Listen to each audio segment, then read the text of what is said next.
Well, hello everyone. This is James Harper, and we are live in the secret headquarters of Hendersonville, Tennessee, doing our first ever live event here on Facebook and YouTube. So if you're surfing around, stay tuned because we're going to share some great information about why now is the time to buy a home. There's lots of chatter on the streets, lots of info out there, but we're going to give you some real-time examples of why now is a good time to buy. We have a whiteboard behind us. We're going to get down to the nitty-gritty and explain, calculate, and help you understand from a very generic point of view compared to a very low interest rate before to what the current interest rates are now, and why that is important, how it works, why the math still works. And we're coming to you live here in Hendersonville. This is the Real Estate Halftime Show.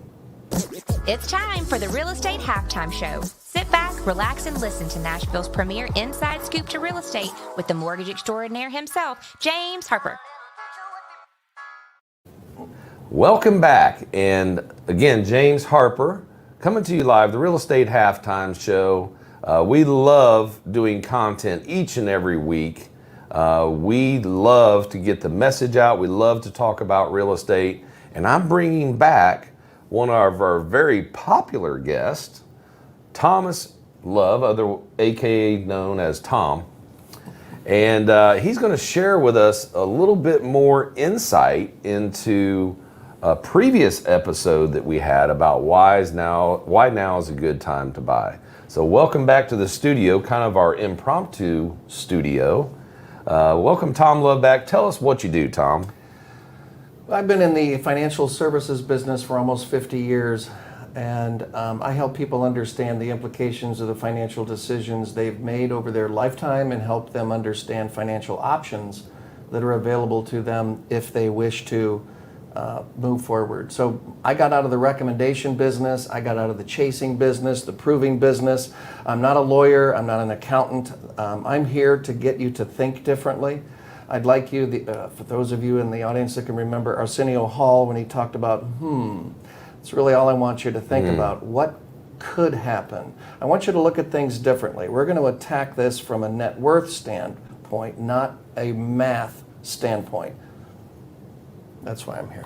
Well, good. Well, let's dive right in. So a lot of fear out there is, should I buy now?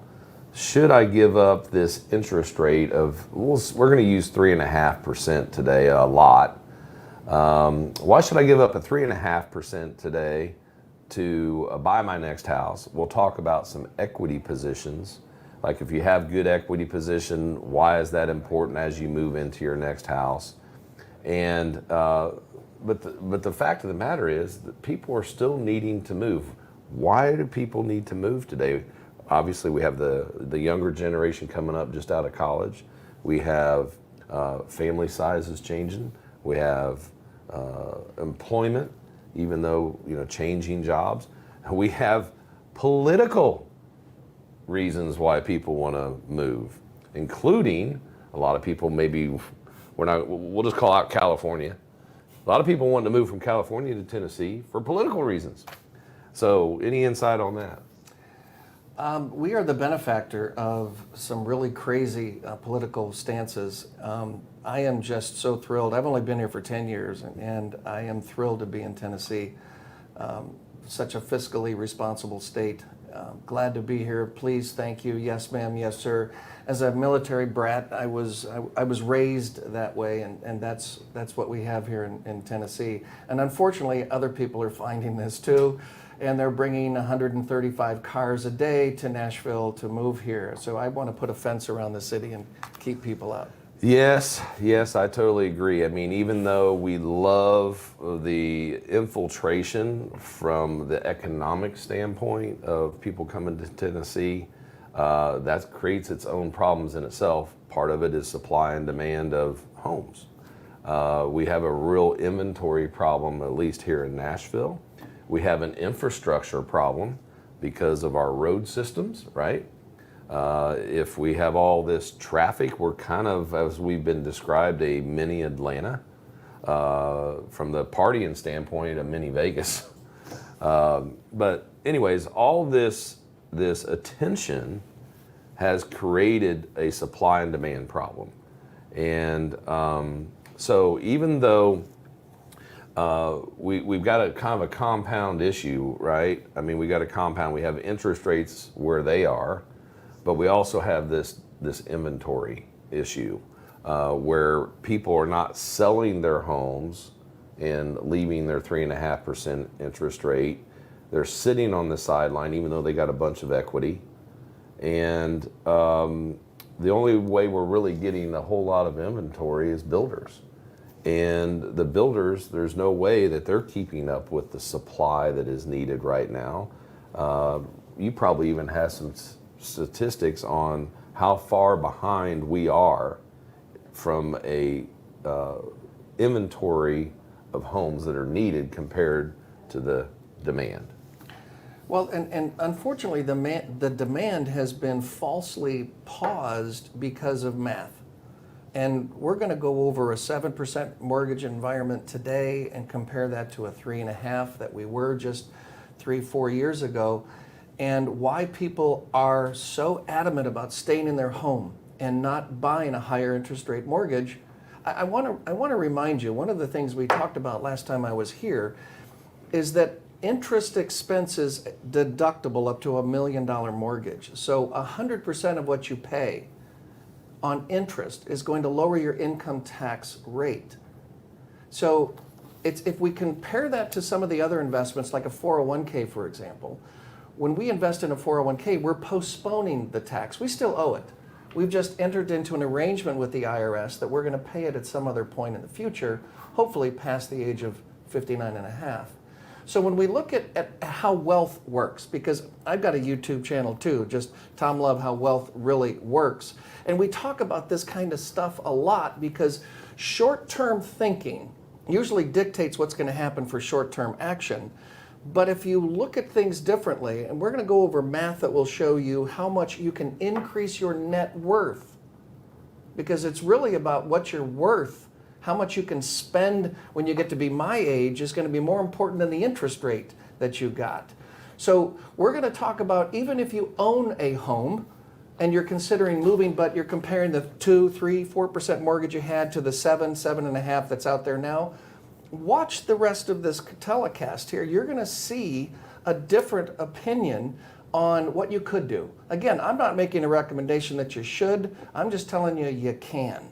And it's up to you to decide if this makes any sense for you. All right, so let's recap. What are the 3 takeaways that we want people to achieve today? I think you mentioned one of them, how we lower the taxable income. That's a good takeaway. How do you increase your net worth? Maybe is another takeaway. And then the key takeaway is why it's okay to buy. Today. I want to remind you, 4 years ago, 3 years ago, do you remember how long a house was listed? 3 days, and it was cash, 20% over the asking price. So if we're waiting for the environment to come down to an interest rate that's exciting, so is everybody else on your street. And the price of the house that you think you're not wanting to buy today is going to be worth a lot more. Your mortgage payment's going up anyway. Might as well now make it 100% deductible on the increase of the interest rate rather than the equity that you're going to have to buy on principal payments, which is not deductible. I understand math usually is the original motivator for doing something, but I want you to step back and understand the impact, the implication of the financial decision that you could be making and what that's going to do for you and your family for the rest of your life. Yeah, and I think we did leave off the last show with explaining just that point. And that point was, if you were to buy a $400,000 house and you are going to sit on the sidelines and wait for everybody else to start the same time you start, and that's generally when interest rates go down, what happens? Well, we have a frenzy that starts to occur because now everybody's getting off the bench. Now we have even a more inventory crunch. on what's out there. Yes, you're going to have people selling their homes, but not near as many as that are wanting to buy. So you're still having an inventory problem. And now that house that was $400,000 might cost you $440,000. Not only with the appreciation that your rate that you possibly are losing, but also just the overbidding that's going to occur. It just happened about a year and a half ago. It was insane. Multiple offers, where some houses were getting 20, 30, and 40 offers, and they were over asking. Well, you just now paid more for that house than it's even worth at this time because you wanted to buy. So why not buy now before that occurs? So that's definitely something that we'll hit on a little bit more into the video cast here. All right. Well, what do you say? Let's just jump into this. I want to preface Yeah, go ahead. all of this by saying these are some government statistics that I think everybody should be aware of. According to the United States Bureau of Statistics, the average net worth of a homeowner is $394,000. The average net worth of someone who is renting a home is $10,600. Good info. And according to the Federal Reserve, those who own a home have a 40 times net worth of those who rent. So if the real issue is interest rates, I think we're missing the point for eventually you're going to want to be wealthy, not have a low interest rate.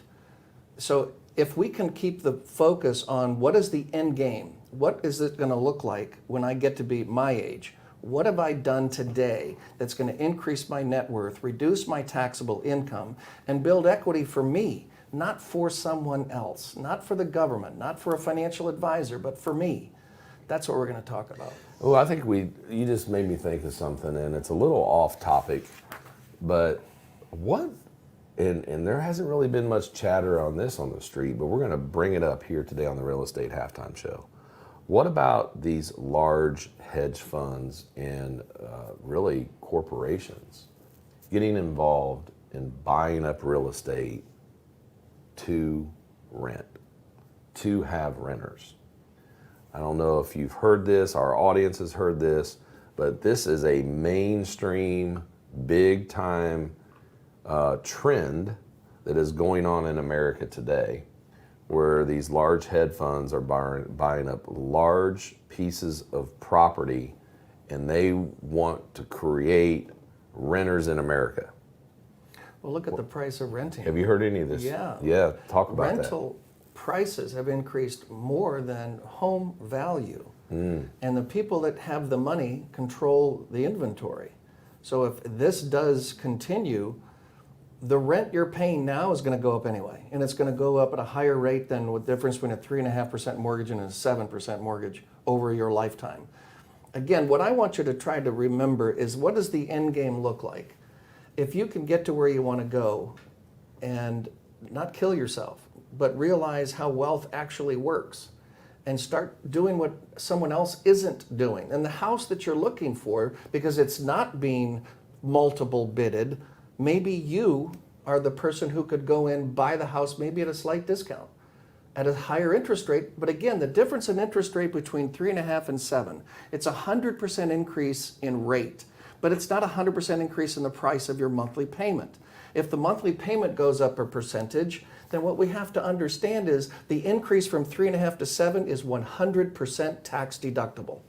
That comes right off the top of your gross income. You don't owe it back. It's not a postponement.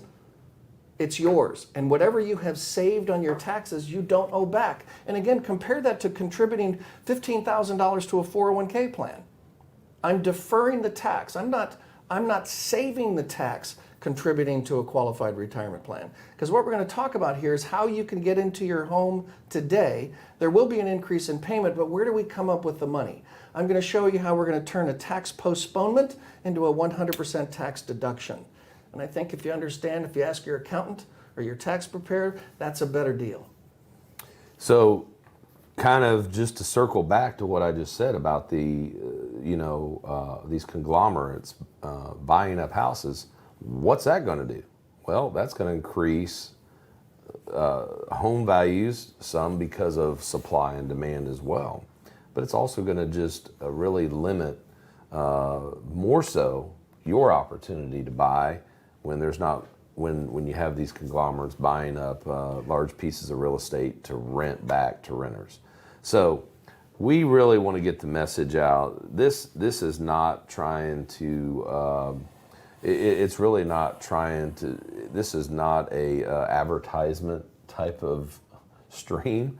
It's more about educational stream, and in getting the message out there more so in more detail, so that you can make educated decisions about your next step. And I've said it many times in my career, rate is not everything. Rate is not everything. There's a lot more to it, as Tom has already explained in some of the tax implications and the creation of wealth. That interest rate isn't always everything, but the equity position, owning the asset or attempting to own the asset, is the most important. $394,000 is the average net worth for a homeowner, $10,000 for a renter. Which one do you want to be? So let's jump into an example. Okay. I think let's go ahead and get started. We're going to kind of shift around here. We're doing something kind of creative, and we're going to shift around here. We're going to our whiteboard. We're going to map out an example of a $400,000 house, and we're going to let Tom do some math, and we'll ask questions. Any questions you have, let's put them in the chat. All right, so the mortgage department is you, James, not me. Yes. I'm just the person who's going to try to get you to think different. So let's make some assumptions. We have a $400,000 house. If we're going to buy today, you have a 5% mortgage available. Yes, there is PMI, not 5% mortgage, 5% down payment. And because of that, you will owe private mortgage insurance. We'll get into that later. You're going to finance $380,000. Now, in 2021, the rate was, or the actual monthly payment including PMI would have been $1,831. And this is what many people are sitting on the sidelines wishing they could go back to. If I could go back to that, see, I can't. We can't get that rate anymore. I'm waiting for it to come down. Wonderful. Watch what happens here if you do this. If we do this today at 7.5% interest rate, including PMI, my mortgage payment is now $2,658. Big increase. Yeah, this is a $956. This is just scaring me to death, Tom. Yeah, I'm going to sit on the sidelines and wait for the world to get better. Yes. A $956 difference. Now, your job is to make sure they qualify, because you've got ratios that they have, and that's a factor that has nothing to do with the concept. Right. That's just whether your income will allow you to qualify. We have two options. One is to wait, and one is to buy. Now, if we're looking at math, and math is the only indicator of the decision I'm going to make, I'm going to wait. I'm not going to pay that much more. Well, okay. Well, watch what happens when I wait. I know people who sell Zillow or sell their home love Zillow. People who are buying real estate, the realtors, hate Zillow. So this is an example. It's not the way that, thank you, it's not an indication of any territory, any specific part of town. When we look at waiting and we assume a 10% increase in value. Now again, location, location, location, right? So if you're in a great city, wonderful. If you're in outside, every piece of real estate has appreciated over the last 10 years. Unless you're on a toxic dump, you had an increase in value, okay? Now, if I wait 10% for the rate to fall to 3.5%, and I have a 10% increase, and let's say I wait for just 24 months. The value of the house I'm looking for has gone from $400,000 to $484,000. That's the equity you coulda, woulda, shoulda, mighta had if you had taken the plunge, but you waited. So now we have 484. Now our new payment, we have to put 24,000 down. That's the 5%. We're going to finance 459,000 at 3.5%. I'm sorry, yeah, I assumed a 4.5% rate. We're at 2,451. It's less than if we would have bought it at a higher rate. Here's the point. You lose the equity.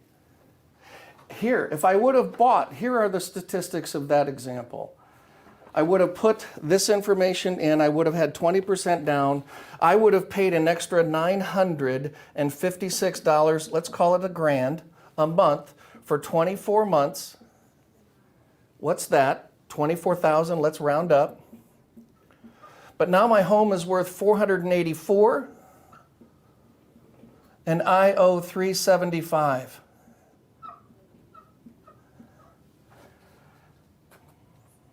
It's an $86,000 increase. What is the rate of return? For all the people out there that have financial advisors, putting in 24,000 extra and getting a value to me, if I were to say enough, 24 months, I can't afford it, I got to get out. You had 86,000 on the 24,000 that you put in extra to buy the house you want to now with no competition. That's a pretty good rate of return. And this is why, when we look at should we now, this is a math calculation. This is a net worth calculation. Here I have $86,000 more value on my net worth statement, and the extra $24,000 I put in was 100% deductible. On that 20, what is it? On the 24,000. It's an offset. You don't owe it back. You don't get to postpone the tax that's due on it. You're going to get 100% offset of that 24,000 comes off the top of your income. As long as the amount of the mortgage is under $1 million, it's 100% deductible, the interest payment. So math is a critical component to making a decision. What I'm asking you to consider is, how does it affect your net worth? What happens? Could I have found a better place to put $956 a month to create $86,000 of net worth? That's a pretty good rate of return. What if you had an increase better than 10? What if if you go to Zillow and take a look at the piece of property that you're trying to buy, look at the value increase in the last 30 days. Take that number times 12, and that's annualized appreciation. Not an indication, not a guarantee. It gives you just a starting point to look at how that home could appreciate in value. If we calculate that at a rate higher than a 10% increase, this number gets even bigger. Now here's the interesting part. Most mortgage brokers right now will tell you, if you buy from us now at this rate and the rates come down, we will refinance at discounts. I don't know what that means. I'm not spending anybody's money. I'm just letting you understand there will be a huge number of people that will be refinancing their home. But if you own a home and you're asking yourself, well, I don't want to get rid of my 2%, 3% mortgage, I've got to buy a 7. If I'm buying a 7% mortgage, again, the difference between the 2 or the 3 that you have versus the 7, that increase is 100% deductible. It has more impact on your tax return than your 401k payment. Let's see what James is writing. So what I like to do is I like to connect all the dots with what he just said. So we want to say, if we were to look back at 2021, that payment's $1,831. Today, on a very high level, it'd be $2,658. But guess what my job is? My job is to make sure you can afford this payment. Because people will say, well, I can't afford this. This is too high. Well, guess what we do? We just buy a little less house. Doesn't mean you can't afford to buy. You just may have to lower your standards on what you feel comfortable for in your budget. But my job is to make sure you can afford this $2,658 payment. But by comparison, I love what Tom did here. We have a $400,000 value that if you were to wait until it theoretically even gets there, I doubt that even happens. I doubt it gets back to 3.5%. But he did this way conservative, well, actually aggressive. And even in this example, $484,000, I would much rather buy today at 400 than to wait for it to be at 484. But if I do decide to buy today, as he has shared here, I'm going to spend this in payments for the next 24 months, like he's done here by waiting 24 months. That's at 4.5%. I just 4.5%? Yeah. All right, we changed this. my math. I don't think it'll get back to 3.5 either. Yeah, all right. Then, yeah, I'm spending this today, but it is 100% tax deductible. And now I've just put in the piggy bank. We got a little math issue here. I think it's 9. But now I've just put in the bank, if you want to take that $24,000 right off of this, right? Even though you got it 100% tax deductible, your net on paper is $65,000 after what you've spent in payments. So I love this. can you see why people who rent are not going to have the net worth compared to people who buy? Yeah, so we didn't put that on here, did we? This is number 2. Number 3 is if we rent. Let's just go ahead and rent, Tom. Minus 100% loss. That's a 100% rate, but it's a loss. Not tax deductible. Can we draw a trash can here? Is this a trash can? Mm-hmm.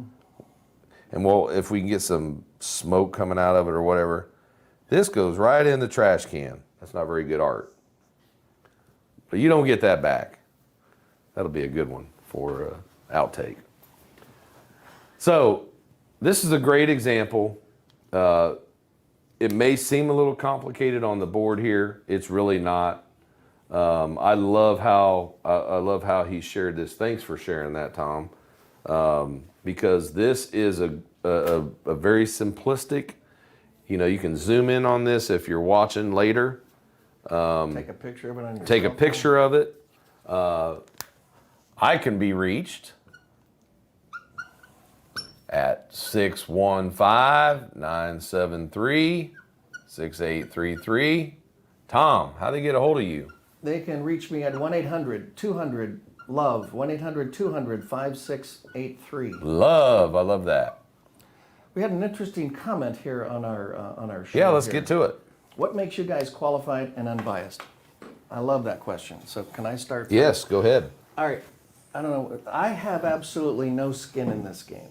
I love Nashville. I love real estate's appreciation at a faster pace over the last several years than the S&P 500. And financial advisors who charge fees normally have a somewhat tainted conversation about accumulating money, which provides fees for them and not includes value for the prospect. So I believe real estate in Nashville, again, where you're listening to is more indicative of the value of my next statement, but I believe the value of real estate in Nashville will appreciate over the next 20, 30 years at a faster pace than the S&P 500. Just a biased opinion, that's what I believe. I'm not making any assumptions or recommendations that anyone do anything specific. But again, I just simply want to compare a postponement to a deduction. What you're doing today is not saving taxes, you're just sweeping it under the rug. If you're in a 401k or an IRA or 403b, 457, simple SEP, SARSEP, or pension, or a profit sharing plan, we're deferring the inevitable. Here, you can live in the house that you want, but it's 100% tax deductible, and I believe the equity in what you're doing is going to appreciate at a faster pace than what your 401k retirement plan will do. I'm actually working with a client right now. I think she is 55 years old, never bought a house before, and she is taking the leap. I'm so proud of her. She's been renting her whole life, and her rate is, actually I think her rate's 6.5%, but it's because she's using some down payment assistance, so that rate's a little cheaper right now.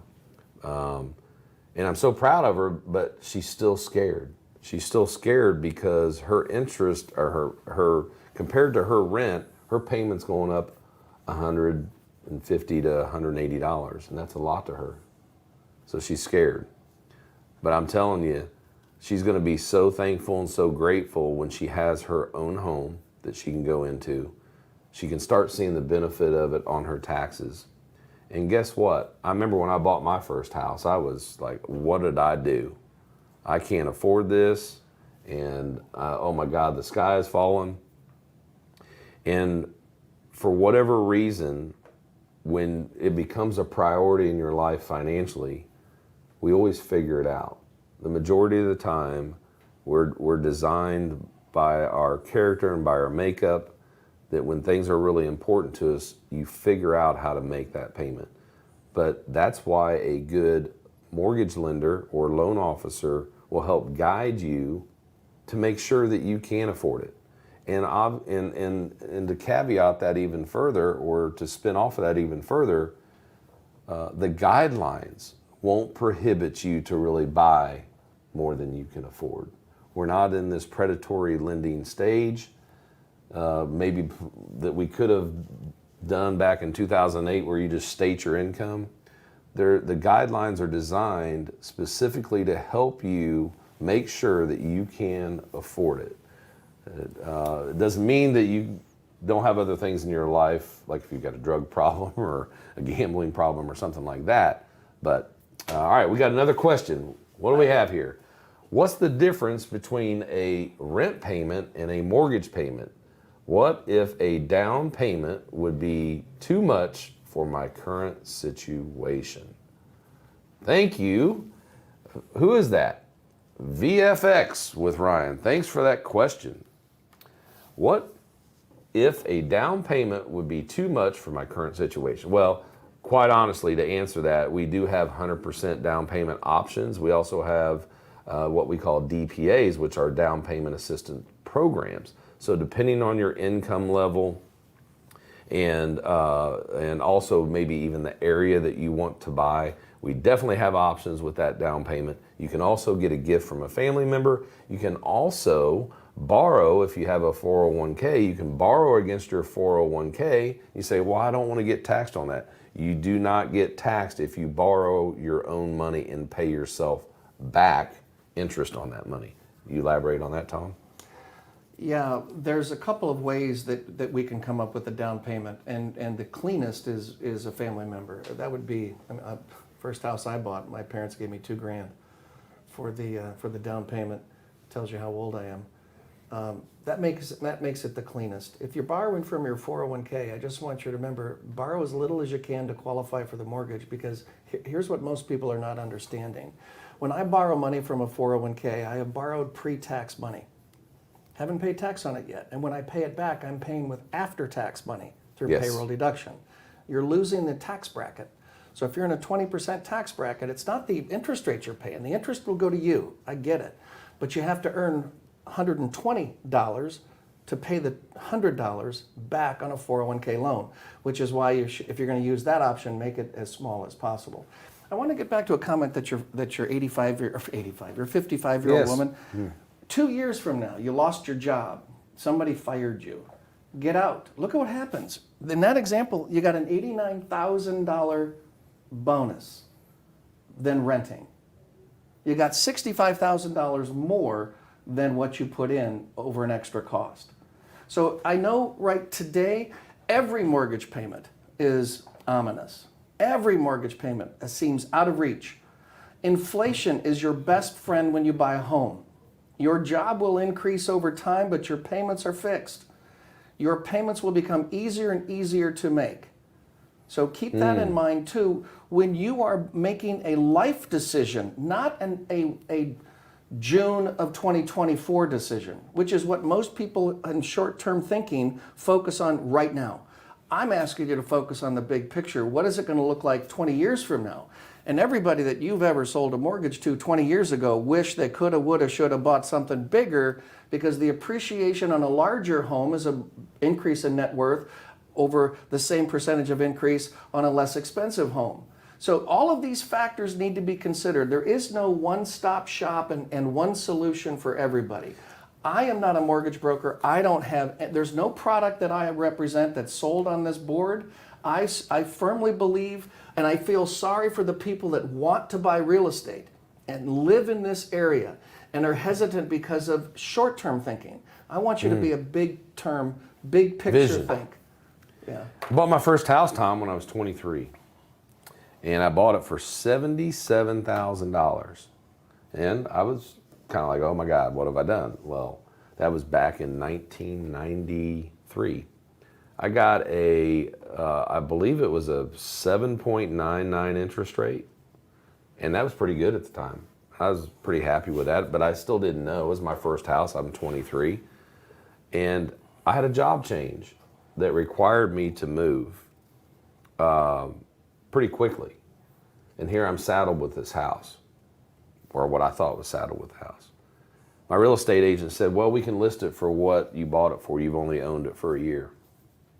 And I said, no, I said, I think it's worth more than that. And I'm 23 years old. What do I know? I had a lot of pride.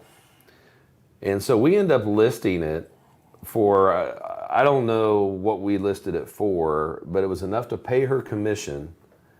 And I ended up putting $10,000 in my pocket in 1 year. And that was a lot of money to me back then. Still a lot of money today to some people.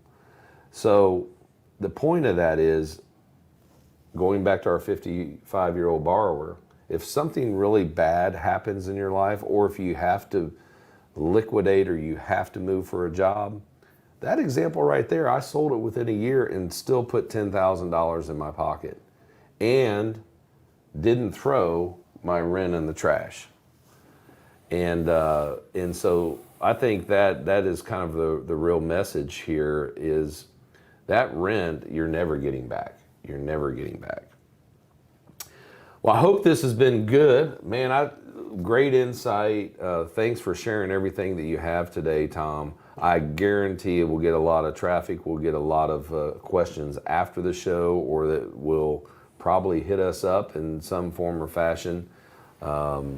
Look for us on all the social media platforms, the Real Estate Halftime. Subscribe to us on YouTube, which is, and what do we got? Oh, we have another one here, real quick. For a freelance or self-employed person, what is the best way to attain a secondary VA loan? The first one under a regular 9-to-5 job, which was a big requirement at the time. For a freelancer or self-employed person, what's the best way to attain a secondary VA loan? Well, that's a double or triple answer question. Be happy to discuss with you that offline. Feel free to reach out to james.harper@fairwaymc.com, or my phone number again, 615-973-6833. But I will tell you, there's always ways in which you can get a second VA loan. You can even have two VA loans at one time in certain situations. But we can discuss your line of work, what you're currently doing now, and how that may work for the future. I don't know, but I'm on Facebook on my phone, and there was someone that typed in a question too that said the problem with today is that income is not rising as fast as inflation. You're right. You are right. That's short-term thinking. If you look back at the history of inflation, and there's a whole generation that has never experienced inflation, but when you look back at inflation over time, eventually incomes and all of those factors that relate to your net worth will catch up and eventually pass that. Short term, no, you're right. And if that's a reason that's keeping you from making that decision today, you might not want to take that chance or buy that home today. Each circumstance is unique. Each situation needs to be looked at, which is why I'm here. I want you to ask those questions and then go seek out this guy because he'll help you answer the question. You've got to figure out how serious you are putting together the stuff that's necessary to see if any of this makes sense. James can give me a call to help if he needs help with the math on this or the strategy behind it. Be glad to help in that regard. I'm here because if you're making long-term decisions based on short-term impact, I'm just asking you to hit the pause button and look at the big picture. You might be able to get what you want. Yeah, so for more information, like and subscribe the Real Estate Halftime Show on YouTube and Instagram. And we would love to continue to share our content. I will be sharing a lot more content. Our show is picking up a lot of traction. We're getting the message out. We're talking about a lot of different topics. We have some fun stuff coming up here on the Real Estate Halftime Show where we're going to be jaywalking on the streets downtown Nashville, and we're going to have a lot of fun with that, or we already have had a lot of fun with it, where we're talking to people about why they decided to buy, when they bought, and their experience in buying real estate. It's some fun stuff. We got some crazy answers, and look forward to sharing that content with you on the Real Estate Halftime Show. Like and subscribe us on YouTube again, the Real Estate Halftime Show on YouTube and on Instagram. Thanks for being on the show today or listening to the show today, and thank you, Tom, for being on the show. Thank you for having me again. Appreciate it. Hope this helps. See you next week.